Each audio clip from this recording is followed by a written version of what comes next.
তোমরা এখানে দাঁড়াইছো কেন? আমরা বাংলাদেশ টিমের সাথে খেলতে চাই। তোমরা বাংলাদেশ টিমের সাথে খেলবা এই অবস্থায়? তোমরা পারবা? পারবা তো? তা তোমার নাম কি? আলামিন। তুমি বাংলাদেশ টিমের সাথে খেলতে চাও? তোমার নাম কি? মাহিম। তুমি বাংলাদেশ টিমের সাথে খেলতে চাও? পারবা? তোমার নাম কি? ইয়াসিন। তুমি বাংলাদেশ টিমের সাথে খেলতে চাও? তোমার নাম কি? আব্দুল রহমান। আব্দুল রহমান। আব্দুল রহমানও বাংলাদেশ টিমের সাথে খেলবে। তোমার নাম কি? শিফাত। তোমার নাম? নাইম। নাইম। তুমিও কি বাংলাদেশ টিমের সাথে খেলতে চাও?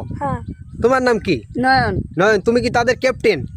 আচ্ছা, তুমি কি বাংলাদেশ টিমের কোনো প্লেয়ারের নাম জানো? আমি বাংলাদেশ টিমের প্লেয়ারের নাম জানি। কি দুই একটা নাম বলো। হামজা। হামজা চৌধুরী তুমি চিনো? হামজা চৌধুরী খেলা দেখছো? তোমরা পারবা তাদের সাথে? পারবো। আসলে তোমরা সবাই কি পারবা?